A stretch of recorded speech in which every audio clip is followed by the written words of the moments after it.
Hello and welcome our dear viewers to a new edition of Windows. I am Basma Taha. Of course, AI, artificial intelligence, continues to reshape our world. It plays a very significant role in our daily life. Today we will talk about education in the era of artificial intelligence and how AI is transforming the whole educational process. And to shed more light on this issue, I'm honored to have here in the studio Dr. Ahmed Serwa Mahros, Professor of Geoinformatics and Geospatial Intelligence at Faculty of Engineering, Helwan University. Thank you so much, Doctor, for coming today and for joining us on Windows on Nile TV International. Thank you for you. I am very proud to be here with you. I'm very glad. Thank you so much. It's a great honor. And first, before we delve into our main topic today, which is education in the era of artificial intelligence, I would like, Doctor, to know more from you about the definition of geoinformatics. Tell us more about this definition, this term, because many of our viewers may not know the exact meaning of that definition or that terminology. Okay, of course, the word of geoinformatics, it's actually assembled, or maybe it can be compounded from three parts. Geo, it means earth, and information, it means something based on computers, and of course matics, it means matter, or maybe matics, it means something related to the both two things. So geoinformatics, it's actually something like acquiring some information related to our location, and of course daily we are using geoinformatics, for example, like maps, or maybe electronic maps, or maybe even smart transportation software applications. So we are daily using geoinformatics without knowing this term, but of course it is now familiar. And we have another definition, which is the software. It's called GIS, which is Geographic Information System. So the scientific term is geoinformatics, while the computer application it is GIS. And so this is geoinformatics. About the geospatial intelligence, of course, it is actually the art of acquiring intelligent information or with related to AI. And of course, you can determine, for example, your position based on intelligent tools, something like sensors, cameras. Of course, cameras, we have many types. Maybe it can be video camera, or maybe static cameras, something like this. And so this is the definition of geoinformatics and geospatial intelligence. Great. So back to our main topic, which is education in the era of artificial intelligence. And as we know, AI continues to reshape our world today. Also, if we talk about education in the era of AI, also as we know, AI nowadays is transforming the whole educational system. We witness how AI is, for example, enhancing the online education, also upgrading students' performance, and also something like their assignments. So I would like, Doctor, to know more from you how AI is transferring or transforming the educational process so far in universities. Of course, in the era of AI, now we have something like a revolution in the field of education. Of course, we have two schools. We have optimistic school and we have pessimistic schools. Of course, in case of optimistic schools, they are, you know, a lot of people are encouraged to use AI, and of course, in case of pessimistic people, actually they have some fears about replacing the nature, or maybe the nature of the student, in for example, by killing some skills in the student. And of course, creativity is actually a challenge in the era of AI. Reduce but of course, creativity, yes, by relying more on AI. But you know, now we have a lot of engines with a lot of diversity. And for example, in the field of education, specialized in engineering, actually creativity is now a challenge, because most of our AI engines cannot cannot simulate the creativity of the human with 100%. Of course, AI can use some rules or maybe rule-based methods. So for example, you can give the AI the rules of design of anything in the field of engineering. So AI will adopt such steps, you know, classically. I mean, without any modification. Of course, it is good for a student to learn the good steps, because as you know, in the field of engineering we cannot make the student as something like a memory. No, actually we need his we need the student to put his creativity and his own ideas, and so we need to balance between the student skills and actually the fear of using AI, and this is why actually for me actually I am from the optimistic school, because we have a lot of challenges in the field of the profession. For example, now we have a job titled AI operator. For example, in many fields, in engineering, of course, in the field of design, of course, in field of even in translating or something, a lot of fields now we have the job title of AI operator, engineering AI operator. Of course, I'm not talking about AI designer or maybe developer. No, I am talking about operator. So this is why I'm actually encourage students to use AI, but with some precautions or maybe with some concepts. Of course, the student should know that, for example, in the field of assignments, for example, I cannot let the student use AI to fully automate the assignment. Of course, he will acquire zero, because he hasn't enrolled in this assignment. So we need AI to support the student, not to do the whole assignment instead of student. And Yes. so this is the limitation of using AI in education. So it's a double-edged weapon, like everything has its own merits and demerits. Yes, of course. If, for example, water. If you want to drink water, of course, but of course, at a certain limit. Although you will have something like a poison, or maybe Yes. some poisoning by water. So actually, everything has a positive side and negative side. But of course, if for the future, AI actually will win the battle, because now all the world moving toward AI, and so we cannot ignore this evolving, as I said. If we wanted to imagine our life in the old-fashioned educational tools, for example, we used to use chalk or something, or maybe the board, or maybe the blackboard, and after that we have the whiteboard, which is of course you can use some pens, and of course you can write instead of the blackboard.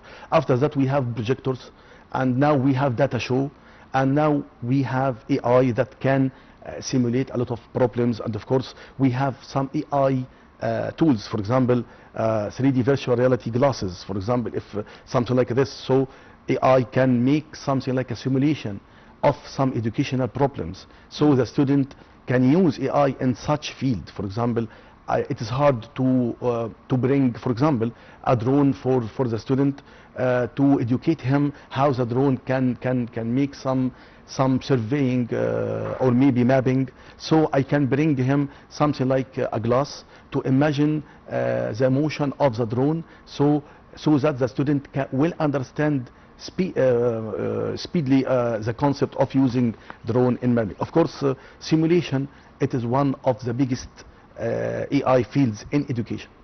Great. I'll take from you was, Doctor, do you believe, or do you think that can AI fully replace teachers, whether at schools or universities in the future?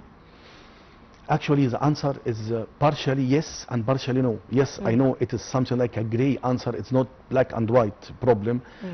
Because of what? Because actually you cannot expect what is the inquiries of the student.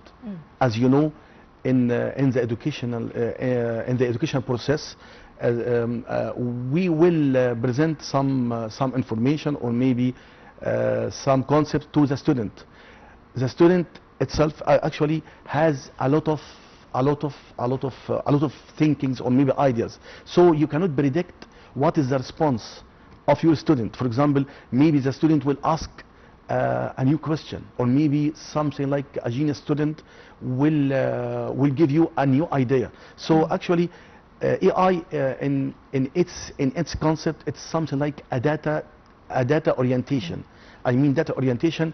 If AI don't have data, but of course it has a lot of algorithm. So he will do it will do nothing, because we need data. So AI actually need some data to be analyzed, and then to make maybe it can gives you some new idea. Yes, of course it can give new idea, but in the scope of data. So without any data, actually AI ignorant.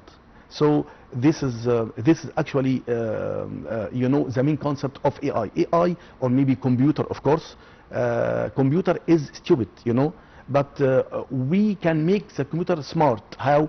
By providing computer, and of course with to practice AI, by providing AI with some information, with some rules that can operate such data. And of course now we have generative AI that can generate a lot of useful ideas. And of course nowadays we are talking about solving a lot of diseases.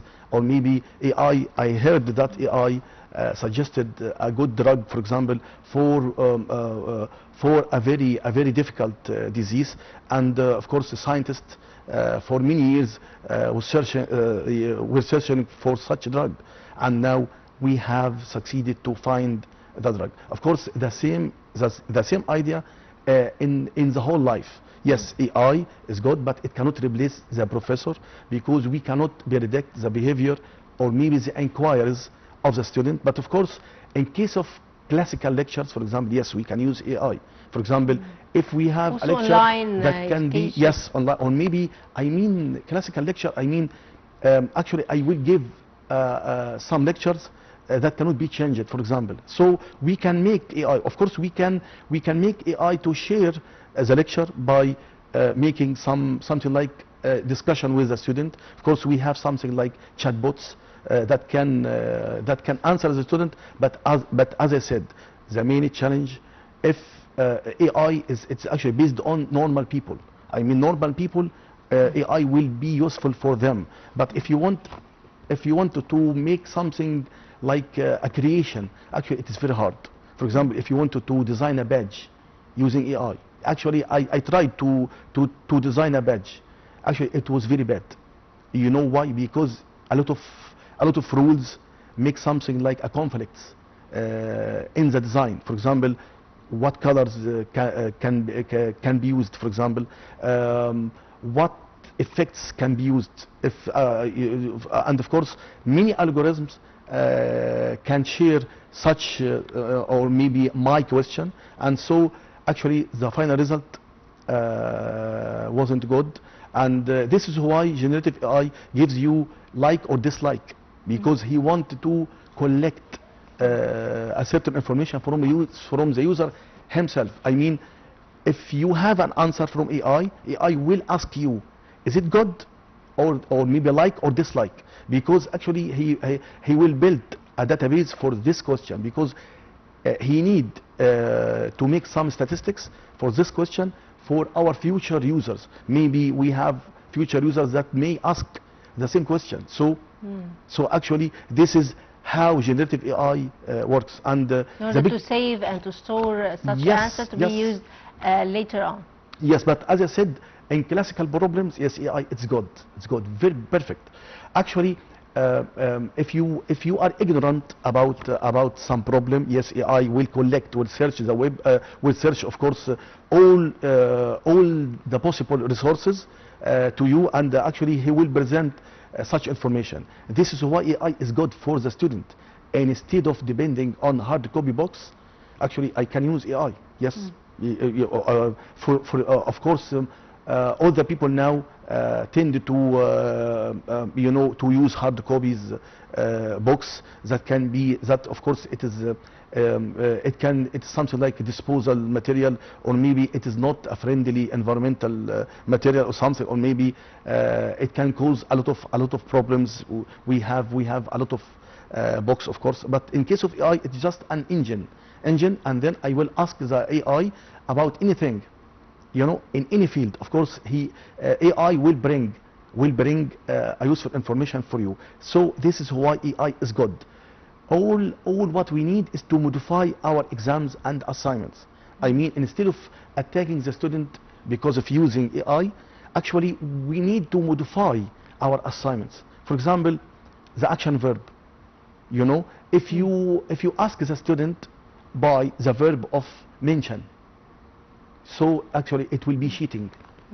Cheating. Why? Because it is just something like a script. So ask AI what is, so he will give me the script. And of course, if I am not aware of AI capabilities, the student will deceive me and he will get full mark. And of course, the other students that are honest and actually they didn't use AI, actually they got fail. They will get fail. And so there is no equity in such problem. And so this is why we need to modify our assignment. What?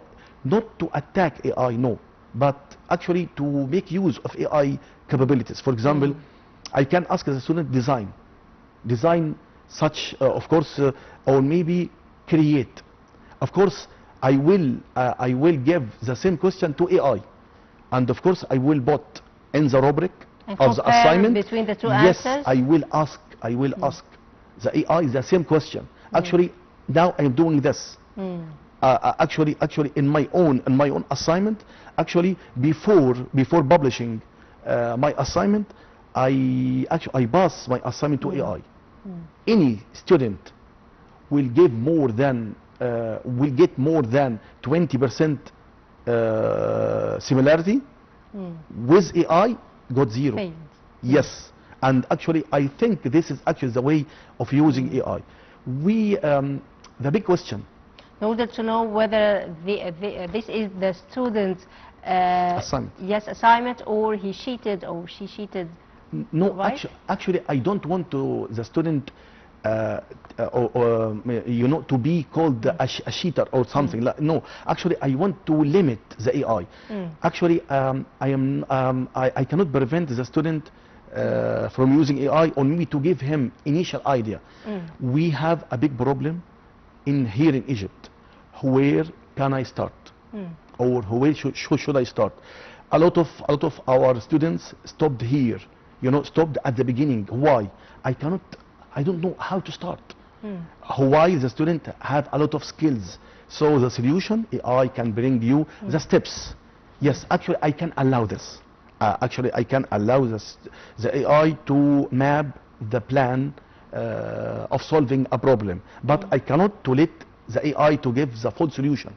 This is why in some cases I ask the student to give me something like a steps, or maybe I can give guiding lines, for example. Yes, but actually we have a very deep engines, that can solve even this problem, and this is the challenge. This is why I can give the student all the engines, all the available AI engines, and as I said, I will pass my assignment to the AI.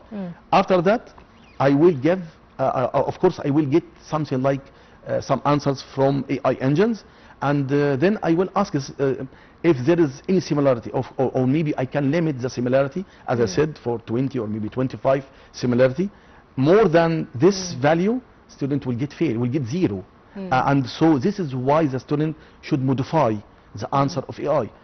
The biggest challenge, is it cheating? No, it's not cheating, because all the students will use the same engines. So we can guarantee the equity.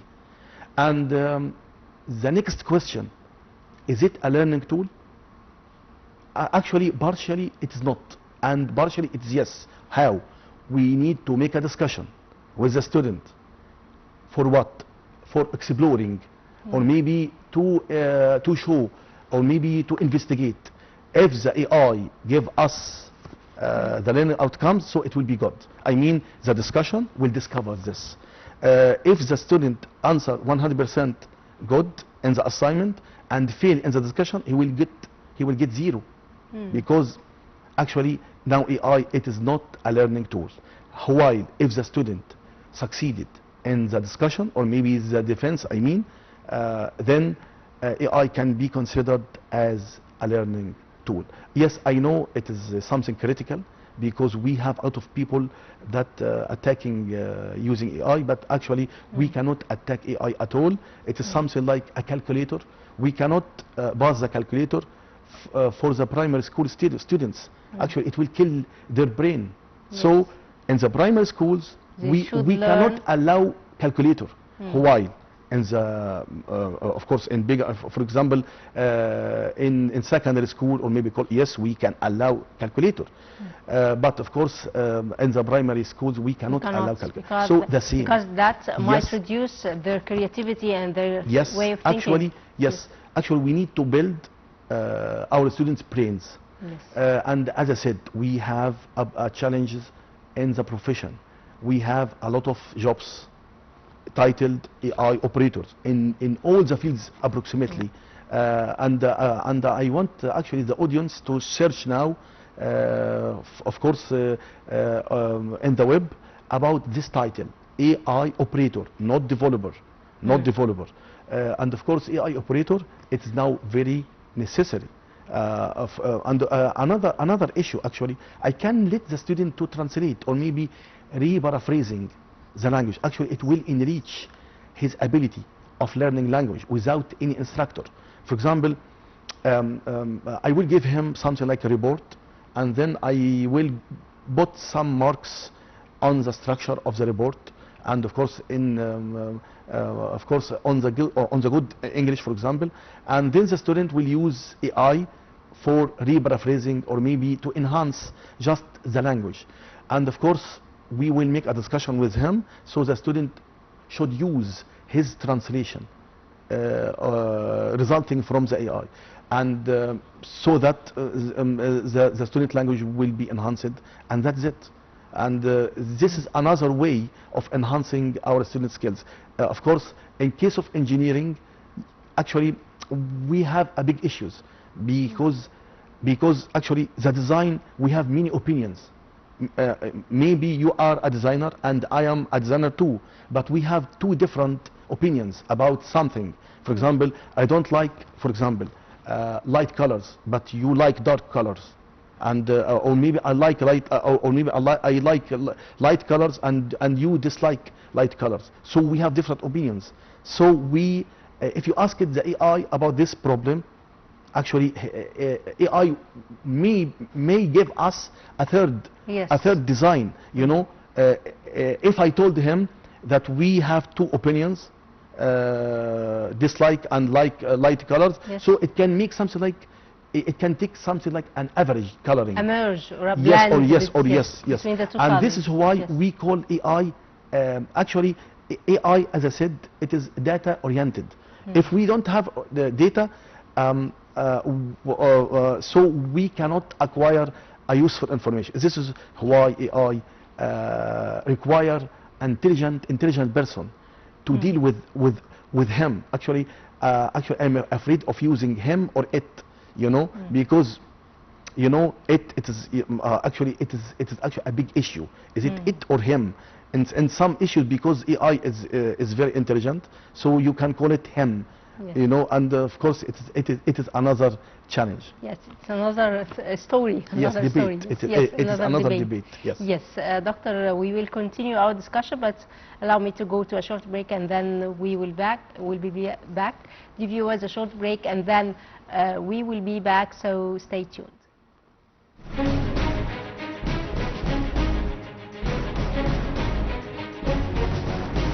الكلام اللي معمول ده ان احنا ننشئ رقمنة في مصر تحقق لينا التقدم المطلوب المركز هو أول سحابة وطنية مصرية بتجمع بين مراكز البيانات التابعة للوزارات لتحقيق أقصى استفادة من البيانات، وده هيساعدنا على سرعة التحول الرقمي بأحدث التقنيات. ان دي تكنولوجيا حديثه لسه داخله مصر وداخله شمال افريقيا. قبل ما نعمل ده كنا بنودي بياناتنا تبقى موجوده بره. أول وأهم ميزة إن المركز قادر يستضيف بيانات وتطبيقات الهيئات والوزارات، ده هيخلينا نقدر نعالج ونحلل البيانات دي بخصوصية وإدارة مصرية بدلا من اللجوء لسحابة خارج مصر. احنا لنا موقع كويس ممكن نستفاد منه، وبالتالي نعتبر محور رئيسي لنقل البيانات بين الشرق والغرب.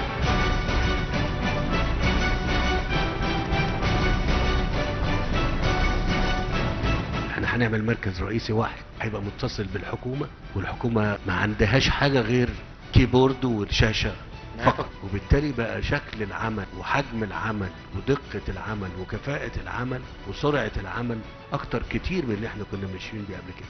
المنصة يا فندم بتوفر الأحداث اللي بتحصل على مدار الساعة أمام الأحداث الهامة أمام متخذ القرار، تصنيفها وتوزيعها ونسبة حدوثها على مختلف محافظات الجمهورية.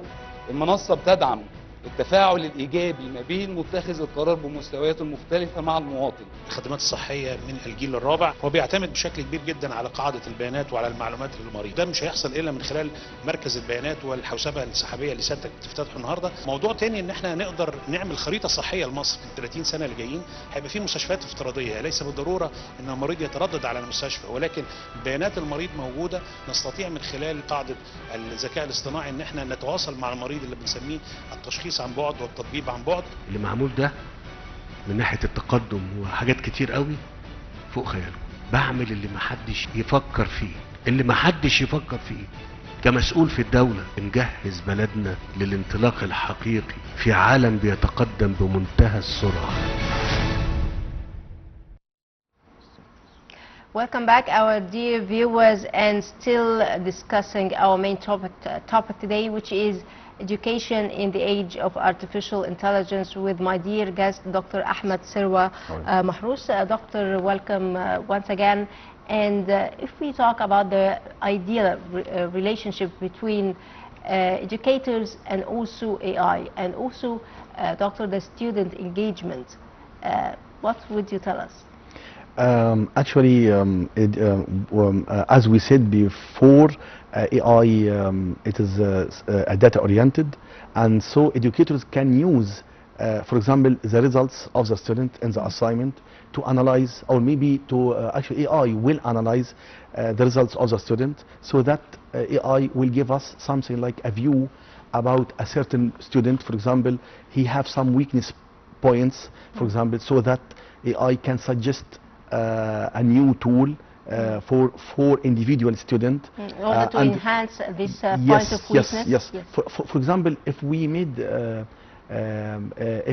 an assignment with many questions, and we noticed that a certain student or maybe individual student have a lack of knowledge in a certain question, and of course it can be discovered using data analysis. And so AI will tell us this student has a point of weakness in such question, so that the educator, of course, in the aid of AI, will discover this problem, and AI also can suggest a useful educational tool. For example, the question concerning visual skills, for example, so AI can suggest some visual training for such a student, and actually it is now something like this. I'm not sure if a lot of people pass exams of something like language exam or something. Actually, the AI engine give you some weakness point according to your previous exam, so that you can enhance yourself, or maybe I can suggest a new tool to enhance this skill. Actually, you can change. AI can tell you to change the educational strategy itself. Yes, it can be done.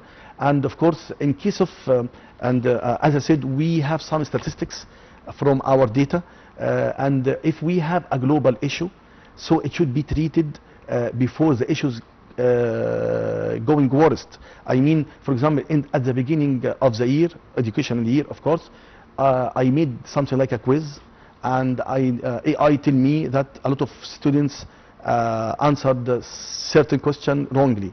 So I can make something like a supporting session for such a point. So this is actually the relation between the educator and the student and the AI. Another issue about something about I'm student sorry engagement. for interruption. So you mean it's very important to make a balance between creativity and also human-to-human connection, right? Yes, but here we are talking about a student engagement. Yes. So I wanted to know if the student engage well with my course or not. Yes.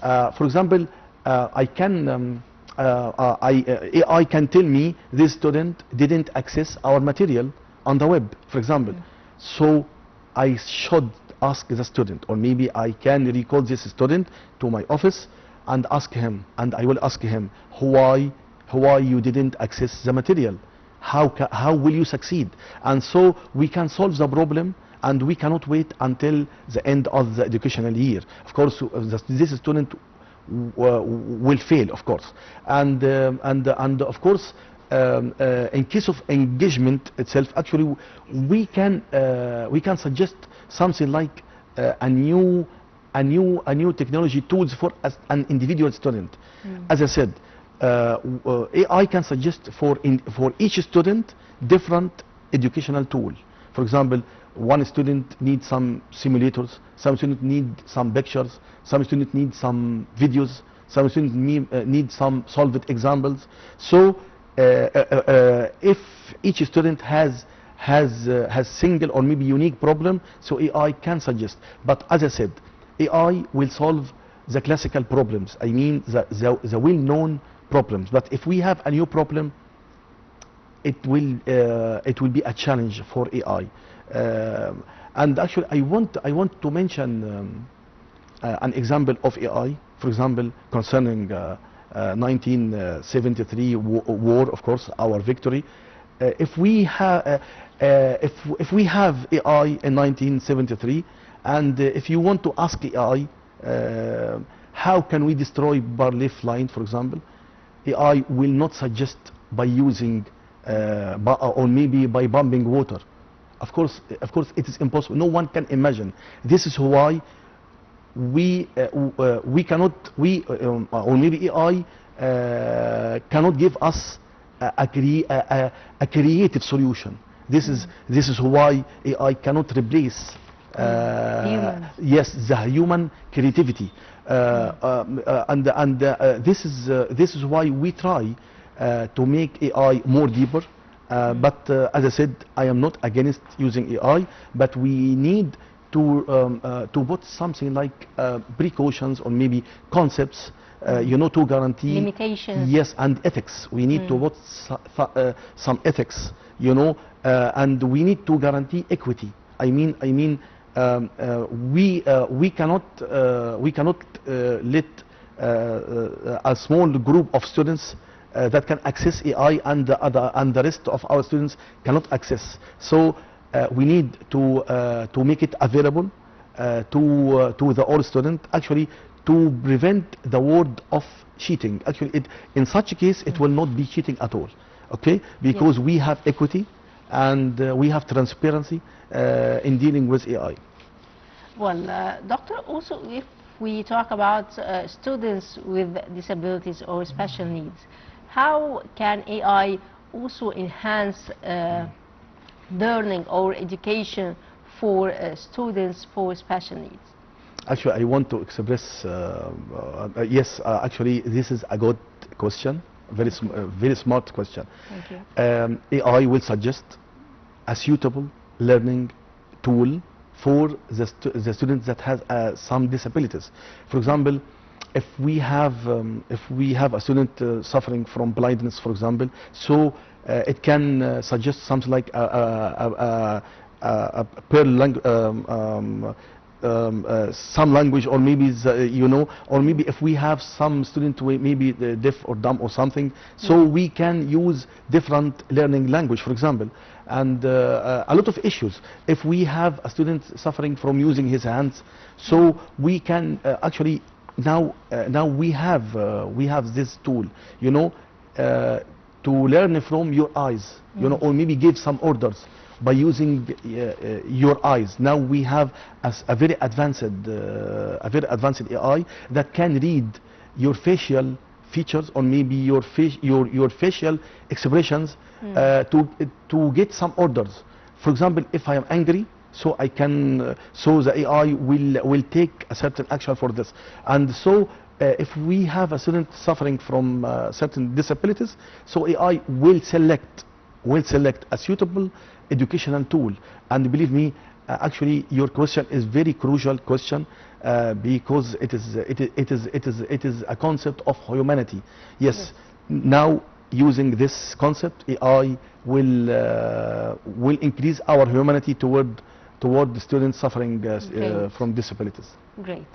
Also, Doctor, in a world driven by AI, I would like you to give an advice to students who are about to be graduated, what skills they should acquire. Of course, because we are talking about graduated students, so actually he need to learn how to use AI in the profession.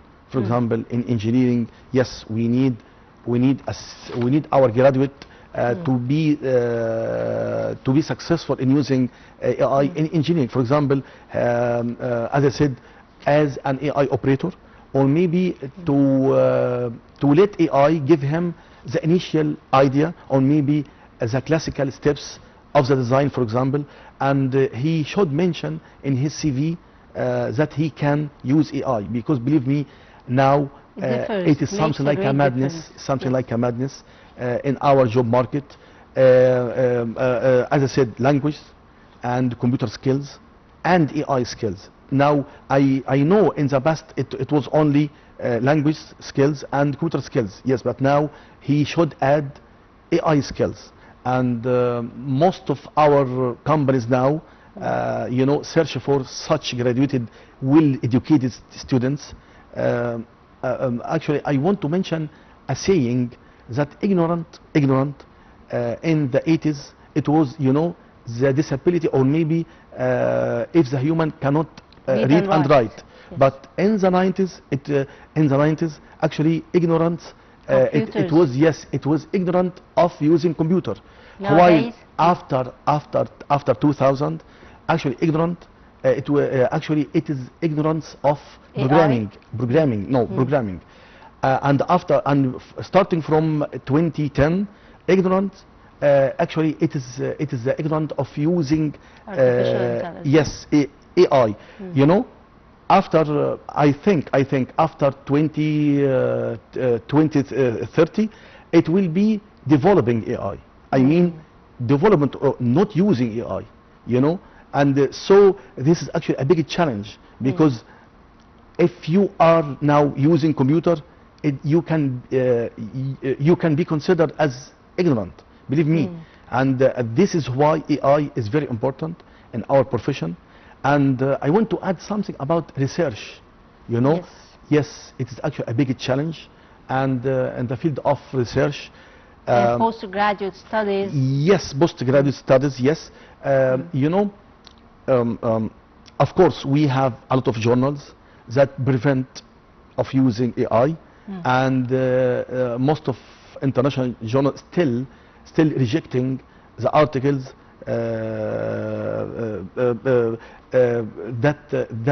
that are produced using AI tools. But actually I am talking about the research itself. If I want to make a research, yes, it is good to ask the AI how to start. Yes, that's good, but not to produce the whole article.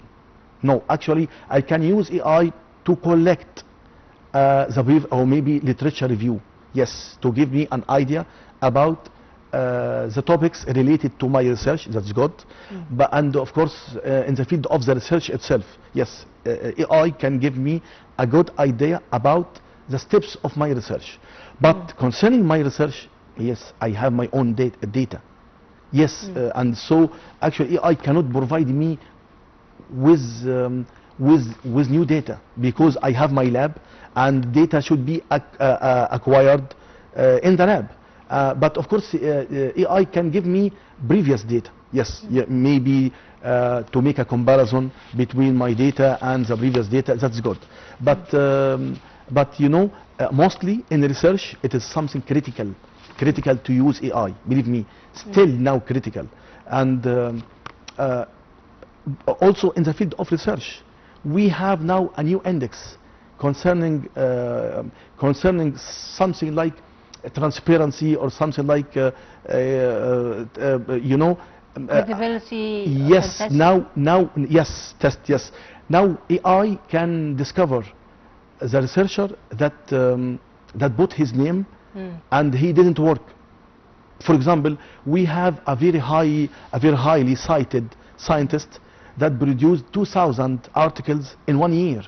So AI discovered that this scientist actually he didn't do all of these articles, and this is why we now created a new index that can discover this type of cheating. You know, I have some money, so I can pay any clever researcher to make him put my name on the research, so that I can acquire 2,000 research in 1 year. We have only 365 days.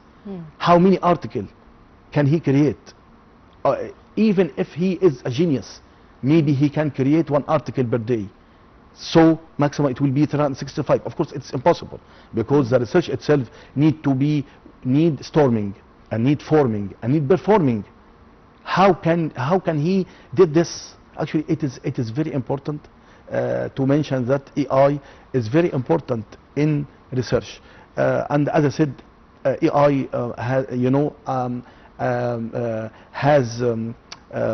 has many useful functionality. We don't want to lose such functionality, but we need to put something like ethics or concepts of using AI. Regulations of rules. Yes, something like you know, that. we have many types of AI.